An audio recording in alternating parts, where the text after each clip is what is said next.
What's up? It's Parker with Peanut Grip Co. Today we're at Gils with Gils Grip and Sewing in his garage, and we're gonna go see his rag room too.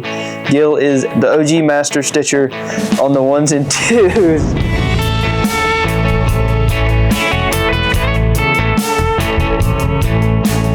Thanks so much for having us, Gil. It's so great to finally meet you. I know we've done some business in the past, but tell me about what's going on in your garage. Well, you know, it looks like a chaotic place, but you know, I got some fabrics here, rags for rental, new rags, flags. So all these over here, those are for rent? For rent, yeah. Okay. All my rental stock, it's color coded. You know, the blue tips are 12 by 20s, green tips are 20 bys, and orange are 12 bys, and you know, kind of easier to find stuff. Because instead of if you flip them all the other way, they seem like they're harder to get off the shelf. So that just makes sense. That's just the evolution of stuff. Pallet jack, new pallet jack? We got a new electric pallet jack, make it easier for us, you know, as you get older, you need that kind of stuff.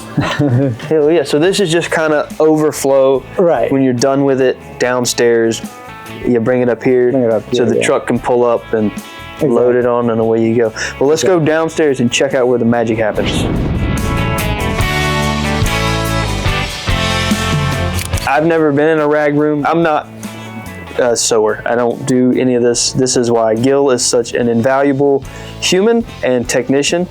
We're gonna go in here and check it out, and this will be my first, you know, look at his shop. Yeah, come on in. Yeah, here's our double stitch to slap the webbing on the rag once all together, you know.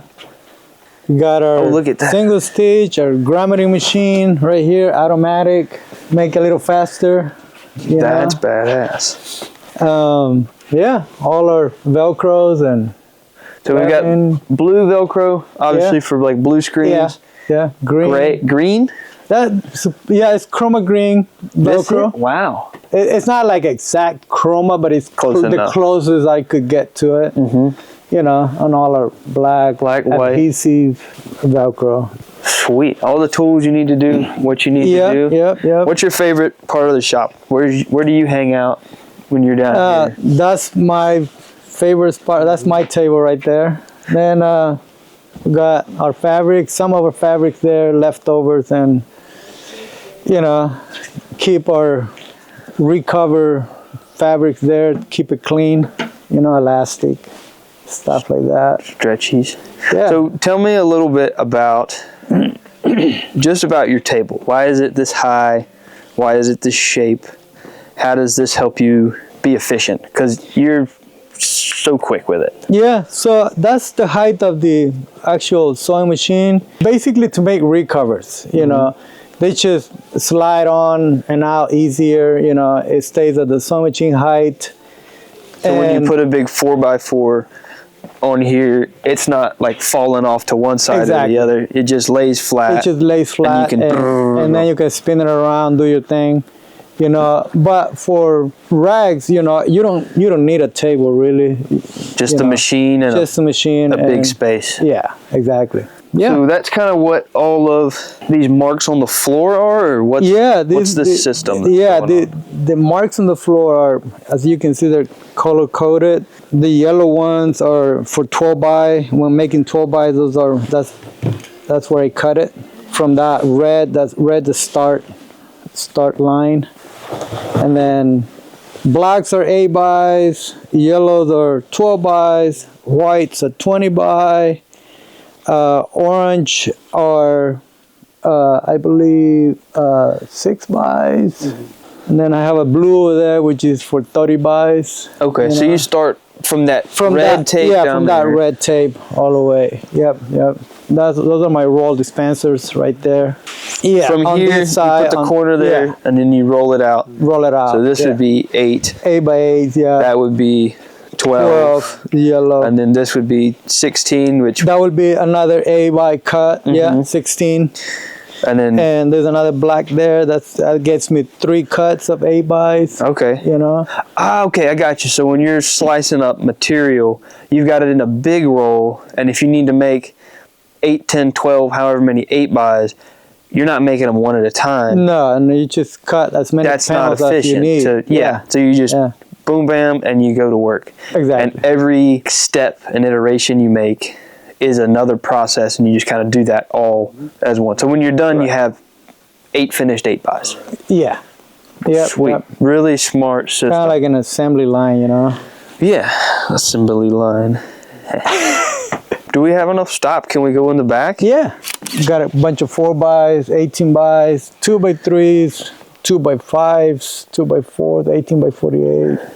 You got all the frames sizes. ready to slap some fabric on. You said these were coming from California? I get these from Modern, yep. Okay. Yep. And they just ship them bulk to you? Exactly. And you do them however you need to do them? Exactly. And then back here, these are more rental rags? These are all my rental rags, some of it. Then I got fabrics back there, webbing, all kinds of webbing to slap on the rag. How do you dig that out? Do you make Daniel do that? That's Daniel, yeah. Yeah. Good deal. And we got more fabric. I got samples there. Probably some of your samples are there. Yeah. More webbing. This box?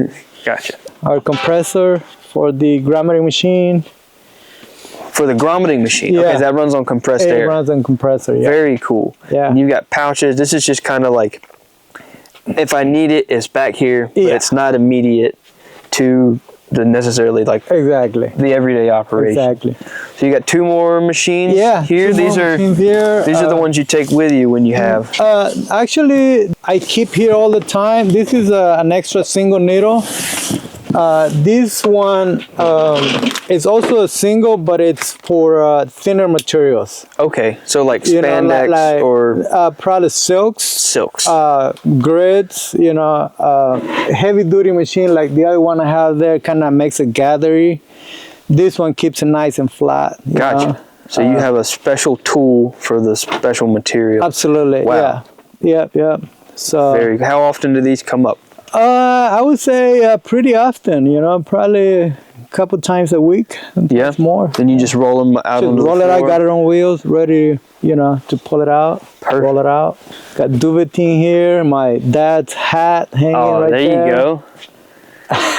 What did your dad do? He was a farmer. He was a farmer. Okay. Yeah, in Guatemala. Guatemala. Is that where are you from? That's where I'm from. You're from Guatemala as well? Yep. That's great immigrant story, right? Obviously. How did you get started doing this? Doing this. So it was back in 1994 in Buena Park, California. I learned how to sew back in Guatemala, like they call it tailoring there. And so back in those days, times were kind of hard, to find a job. So I found this job, in Buena Park. And then 3 months into it, Jerry King, he was a famous rigging key grip back in the days, opened up this shop next door. And then they had this sign where, they were hiring people. And I went and check it out, and they were looking for a sewer. So that's kind of how I got into it. They asked me if I could do flags and if I could do rags, and they just gave me some to replicate, and that's how I went at it. How long has Daniel been sewing? Daniel's been sewing for 2 years now? 3 years. Yeah. 3 years? All right. Yeah. That's awesome. And it's super cool to see a family business too. Yeah, man. Right? Like, thanks. When he's done, are you going to take it over? He's going to have to. You're going to have to? That's awesome. Yeah. Well, you got 20 more years to figure it out? Is he real patient with you? And he was actually real patient with me, and I mean, we were born and raised in California, and then he moved out here like 6 years ago, and then he kept pitching the idea like, you should come in and help me out, I could teach you how to sew, I could get you into gripping, it's fun, you're gonna like it. I kept pushing it to the side, and then one day I just said yes, let's do it. Honestly, I don't regret it. do you like having him here? Oh yeah, no, it's been great. It's been it's been a blessing. He's got a twin brother. I kept asking both of them, hey, when you guys gonna make the move? It's a lot easier to, live in Atlanta than California. It's just crazy expensive, and for them, trying to raise a family, it can be better, So finally, Daniel decided to make the move, and it's been great. Business itself, the industry kind of took a dip, but it's gonna get better. It's gonna come back. It's January, and half of my buddies are already working, and that's more than half of them weren't working last year. So it's, I feel like if the trend continues, and looking at the sheets of productions that are coming out, there's more work. It'll steadily increase. And I hope it comes back to Atlanta too, because it's absolutely they've kind of popped smoke on those things. So sewing your whole life, right? For the most part, you said you gripped a little bit in your time in California. What was that like? Were you mostly in the rag room sewing, or were you on set doing stuff? This is kind of funny because back in those days, so Jerry King is the one who I started, on the rag room with back in 1994. His son, Dean King, he's a first unit key, and he kept asking me to join him on the set. Back in those days, I could barely speak any English. So it was hard, and I was aware of the fact that when you're working the first unit, number one, you got to understand, the language. You got to be able to communicate. That was a big deal. That was a big barrier. But I'm not used to say no. Actually, my first answer is, let's do it. And so I did, and it was kind of hard. He tried to keep me on the track just to pull out the flags and the rags. It was interesting, but I realized that it wasn't my time, I needed to really learn the language better, that was a barrier. Years into it, I kept running their rag room. Then they retired, started working for Global Backings for another 13 years there, and then moved here in 2017, and then worked 2 more years. 2019, I decided to go on my own, and then I joined the Local 479, did some rigging with Jeff Klutz, hired me for one of them shows, run a rag room, and Frankie Zamora was his best boy back in the days, and they gave me a chance to get back to gripping, rigging grip. I kind of liked it. I actually like gripping. I really enjoy it. Didn't get to do it as much, because this kept me busy. I would say altogether, I probably gripped for a couple of years altogether. But this is what really brings the money, you know. From people around that time period, they say that's where everybody gets their start. It was supposed to start in the rag room, and you went from working in the rag room to running the rag room. What's that transition like? When you become the boss, how you uphold quality standards, teach the next generation, like Daniel, how to do what you do, as well as you do it. First of all, you gotta like it. So you kind of see your guys, normally the grips or the key grip or the best boy will send the guys that are not so good out on, on the set to the rag room. And, they're like, just go there to the rag room and, see what happens. So you will see the guys who really like it, because you have to work on the rag room. You gotta be precise with measurements. You have to work in details. Mainly, you gotta like it. You see when somebody enjoys it, likes it, and puts his mind into it.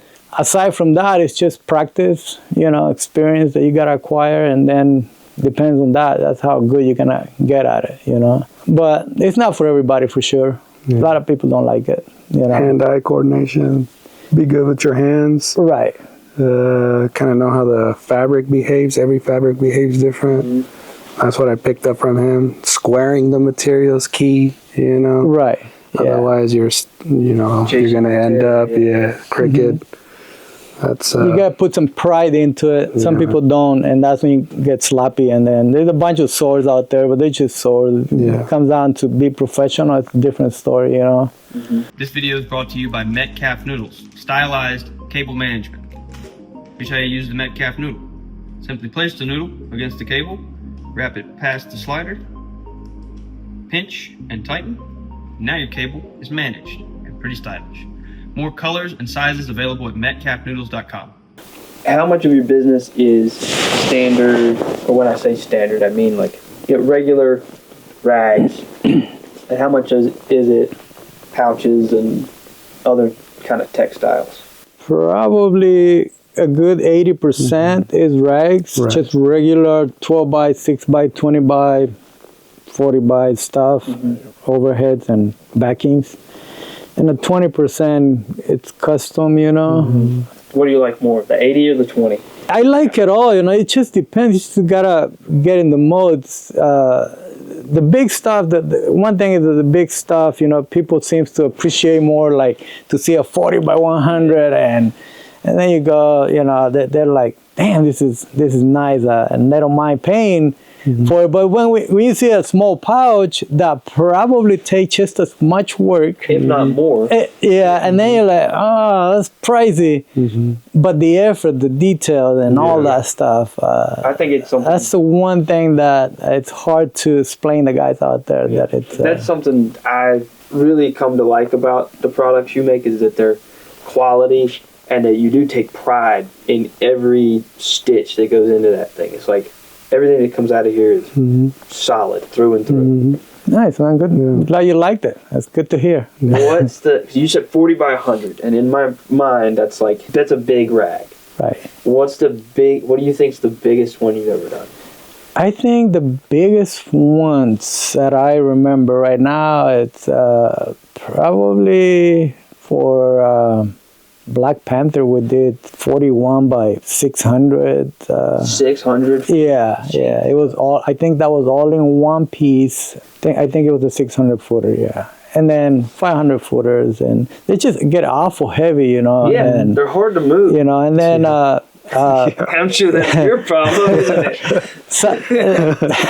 Yeah, it's crazy. We had to palletize. We had to put it in 2 pallets because one was not enough. It was crazy, insane. But then after that, we done thousands of lineal feet. But so what the guys started to do, because it was getting too heavy, so instead of making it all in one piece, we break it into multiple pieces, 100 footers.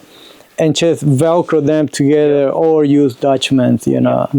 That way makes it, you know, easier for them. And you still get as many lineal feet. A Dutchman, what's its purpose?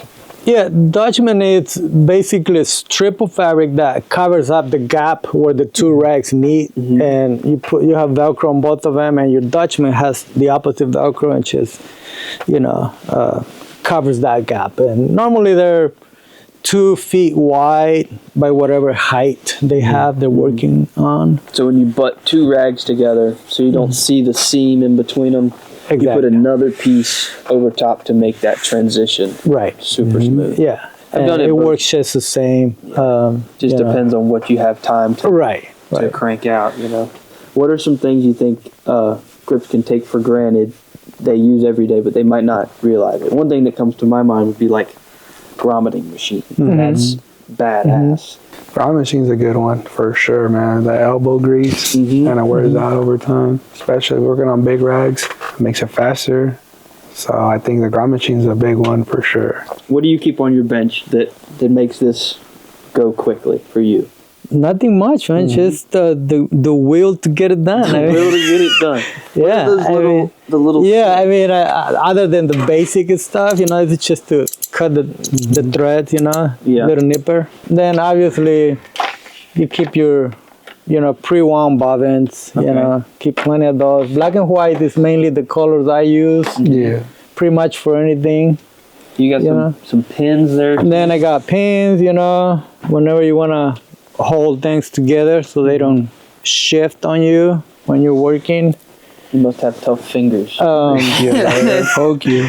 Yeah, and lots of on these coffee cans, lots of pre-cut Velcro for my flops and bunch of ties for the bags. You know, we make you know, all the bags for the rags, tags, good measuring tape, tailor tape.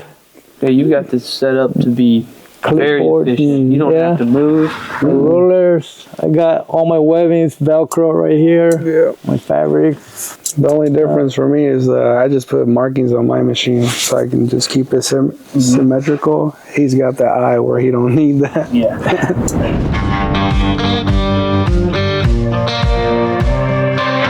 The purple one, I couldn't keep the purple one. They went like that. Really? They were like, gone. But the pink ones, I don't know. Yeah. You know how ladies. Yeah, here's I designed this white flag bag. You know, you can put your 6x in here of, you know, all the different materials. Okay. So 8x it's a is a like white. a chloroplast kind of bag that you put the textiles in here, and then you just carry the frames on the truck. You carry the frames on the truck. Eventually, I'm gonna get the breakable ones that you can keep the whole set. You know, in the bag. There's a breakable one. So you just have like maybe 2 or 4 of these, and you just keep those on the truck, and you get these from California, right? Yeah, exactly.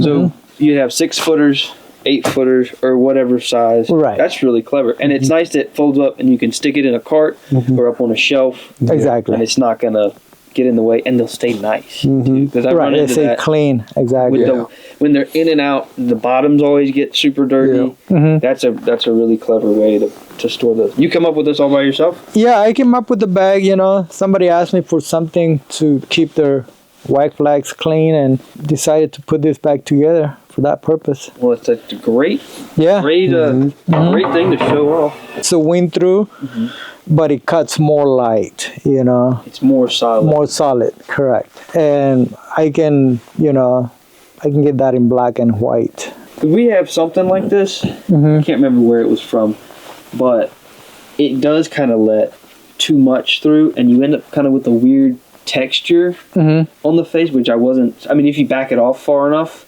you don't really notice it, but if it's right up on top of them, which usually you can see the pattern, you right? can kind of see the pattern, and Right. it's not super That's one of the things, that's the hard thing to, you know, to find something that is fine, you know, that the pattern is fine enough not to show that pattern on. But there's different materials out there. I think we can definitely come up with something better. Yeah, and if you keep working at it, I mean, I know you are a grip, you do all this, you're gonna solve the problem. It's only a matter of Absolutely. Just testing it, just take time to test that around until you find the right product, you know. Talk to me about the recover. What makes it worth doing? Because to me, they're a pain in the ass. I'll send them wherever, and I'll wait however long it takes to get them back because I don't want to fool with it at all.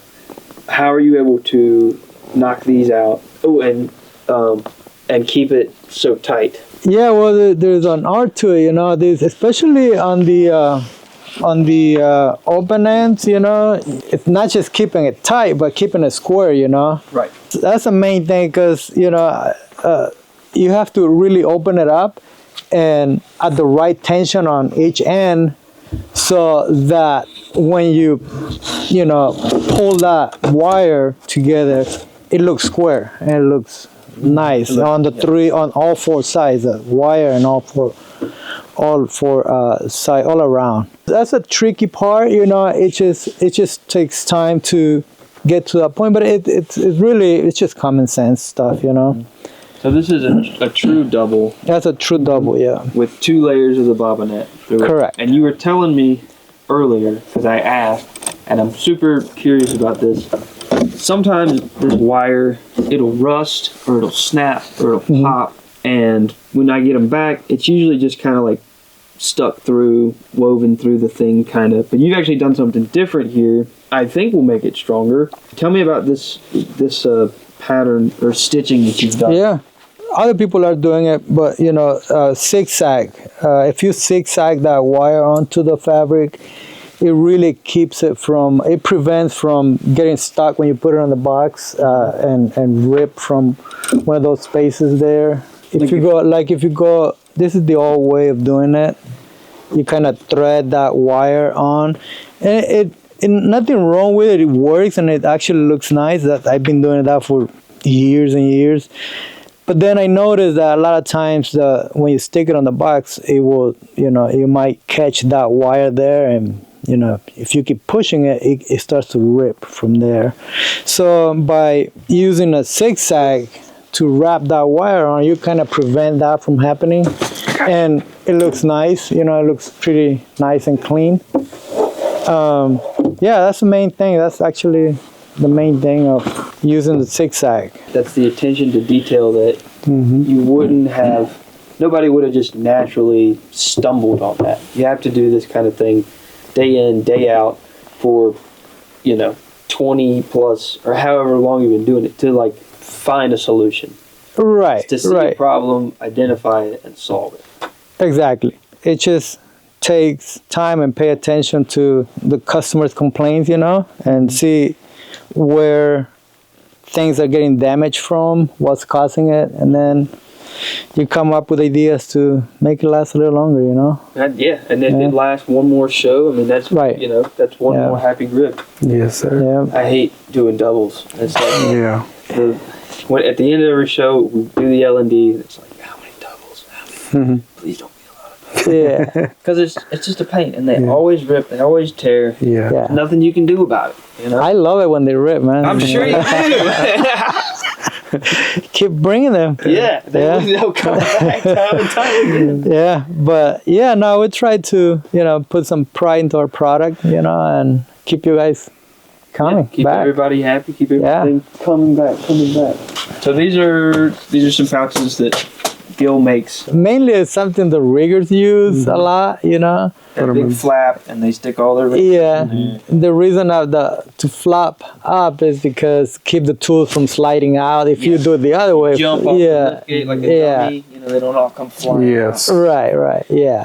I didn't come up with that design. Somebody else did originally. I don't remember who or don't know who, but it's style. Yeah, and it works just as good, because some of those companies that we have been doing in business for a long time, they've gotten, like you were saying, absorbed into larger companies, and they just don't make the same quality product anymore. Exactly. Just kind of disappeared. This is like bulletproof. Yeah. Yeah. I mean, I wouldn't actually like shoot, but it's tough. Yeah. It's tough. It's got lots of space. Right. Yeah.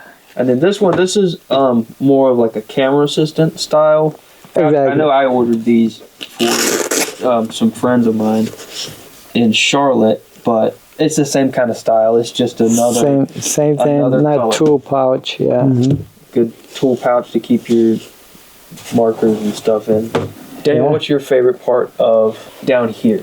The bigger the rag, the more harder it gets, but it adds more. Like, we did that. Yeah. It's a satisfaction of. Other than that, I don't know. I think making checkerboards are cool because it's like very custom. You like making checkerboards? A lot of people hate making them, and it's just if you get like a assembly cut, you cut everything you need. You don't have to worry about cutting anymore. Now you're just sewing. And And then the end product looks cool. It does look cool. I like getting the pictures back from the keys, when it's on set and stuff like that. Looks good. Yeah. Oh, have you ever made a rag you couldn't get through that door? That's I think that the largest one I've done here in this spot, I think I remember making a 20 by 200 in here. Mm-hmm. If you roll it nice, you can always get it through the door. Yeah. Or sometimes what we do is we kind of fold it up in our driveway. That way, get out and then fold it up outside. Pull it out on a cart. No. But whenever it gets bigger than that, we have to get to our next bigger space, Yeah, you learn to work on small spaces, especially coming from California where floor space is very expensive. So that's something we always struggle with, getting enough space, working space. You guys ever been to? I know, a little bit of the history of where the like textiles and diffusion and like making the kind of rags we make comes from sailing. Have you ever been in like a sail loft in like a where they make sails and with all I never been in one of those places, but I'm aware that, for instance, the grids, they use that for sails. Do they really? Yeah, and also for parachutes. Oh, really? Yeah, some of the grids, I think it's the full siding grid. It's used for parachutes. It's very strong material. It is. And Try to cut it. yeah, not something it's a big liability in there, but yeah. You know, what are these little strips for? And then you just It comes pretty handy when you just have to slap some dirt out of it, you know? It's a makeshift. Yeah. It's not what most people think it is. It has a dual use. cool. Yeah. Yeah, man.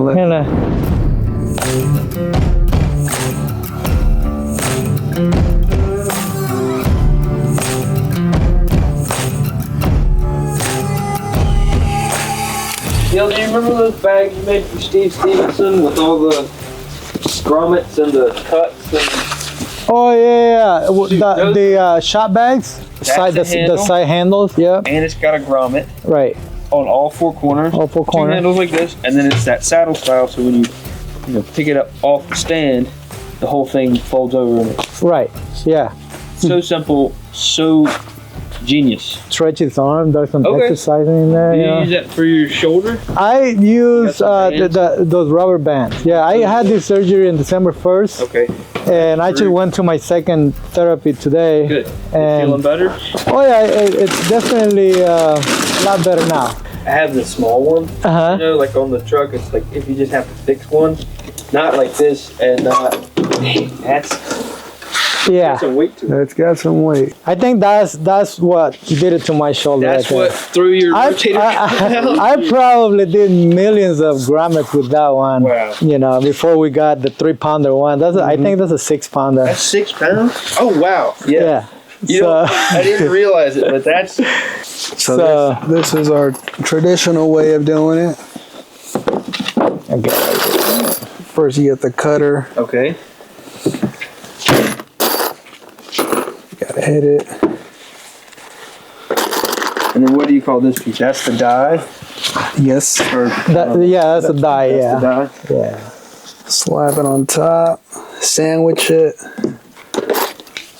Make it permanent. And then come back and seat it. That's usually the way I like to do it. Some people punch the hole and finish it off there. I like to do all the holes and I come back to it and just Okay. One thing. yeah. As opposed And to that way you doing don't forget one. as opposed to doing it on a grommet machine. Let's turn it on. She's already oiled. Should be enough there. We have these measures. That's our 2 feet mark, our Okay. 18-inch mark. So when you hold it in there. I usually do it from this corner and Okay. do it to that So corner. that's how you So move it. that's how I do it. Or like if I'm grabbing the fabric, Take I it to the corner. take it to the corner. That's my 2 foot. That's my 18-inch mark. That's usually our popular grommetings. Gotcha. Every 2 feet. Yeah, No freaking way. that's it. Yeah. You All just in step on the pedal and all in one pop. Yep. Boom, boom.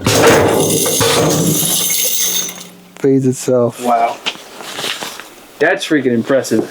We'll try doing Yeah. that Oh, on our wanna try this. traditional. oh. You're gonna cut it right there. Put it there. All right. Just watch your fingers. Got it? Oh, All right. You got it. Okay, and then there's that one, And the washer. and then this one. I like that it has spikes on it, so it doesn't Yeah. spin. That's not like your freaking Joanne's. That's a real freaking. All right. I would watch my hands. Did I get it? Probably gonna need another pop in Another there. pop? Oh yeah. Then how did he know? There you go. There you go. All You right. got it. I think you can make a living out of it, man. That's what you guys are here for. Damn. Okay, yeah, doing that all day. Yeah. That would. Yeah. That thing will throw your freaking shoulder. Yeah. Yeah, Wow. not Well, fun for sure. Thanks for letting me do that. That was fun. just a handful on the truck because all I've got is the Joann's bullshit. You know, of course I'll give you some, but the thing is, That thing too. you need the tool. that, yeah. Right. Yeah, because just the regular, you're getting the plain ones. Yeah. This is our silver And ones. these are they call them spur. You know, it has, Spur, yeah. okay. And these are the smaller ones. Okay. The smaller ones. Same thing, but You just use those- smaller. It comes, Smaller you know, Yeah. Size that's, 4, size 3. Exactly, and then it goes down to a very small number 1, 2, 3. I think it goes up to 10. The 10 ones are huge. Yeah. Grommets, you know. That's crazy. But yeah, super cool. number 4 is the most common for the rags. You know, you can get your ties in there.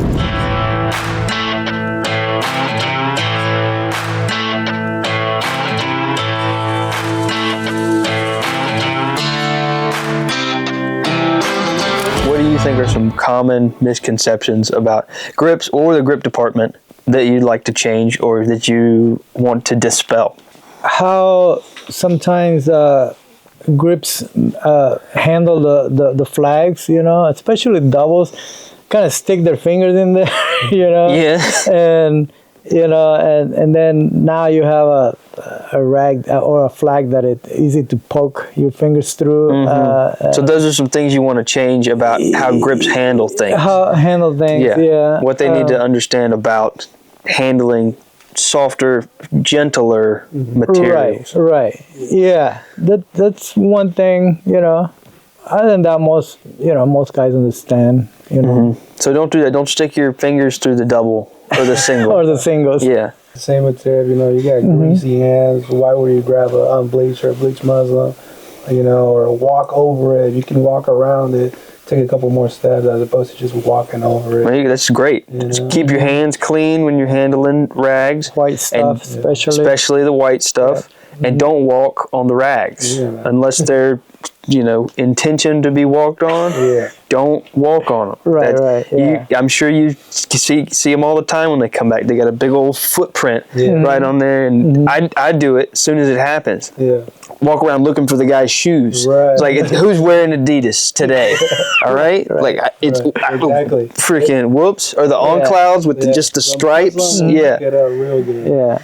The solid's even worse, I think. Yeah. If you have like dusty feet and you just boom, it's like, I found one. We keep a dog on the truck. I've seen paw prints on him before, and it's like, what the heck was he doing? Yeah, I would say too. One thing that we get a lot, it's ultra bounce that is mildew on the white side. You know, sometimes you shoot during the night and the rag gets wet. And it gets thrown in the bag, you know, before they let it dry. When you pull it out again, that thing is gonna have mildew on it, on the white side. Stink like And hell. It stinks, and it doesn't clean out. There's no matter nothing you what can you do, you can still use the black side, but the white's gone. You know, or it turns yellow.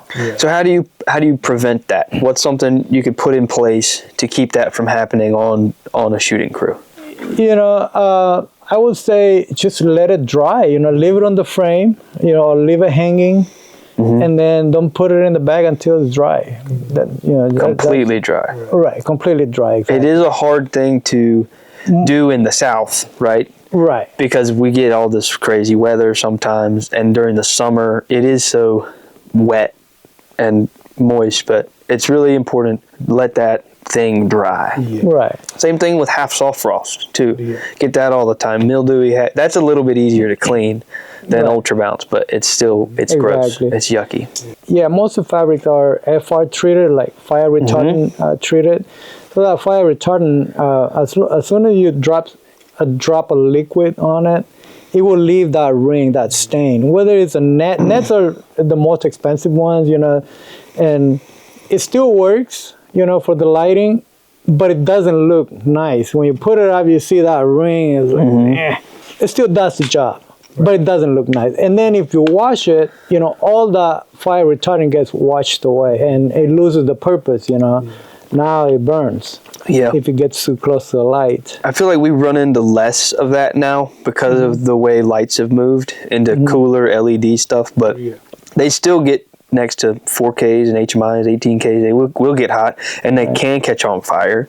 So that's very important to make sure that I guess it's a chemical, right? Right. Can you reapply that? You can reapply it. The thing is that by the time you wash that, clean it out before you reapply it, Not worth the time. It's not worth the time, exactly. It gets so expensive, but might as well get a new one at that. Yeah, just send it back to you and you'll have another one There you go. Yeah. same day. And same thing with the solids.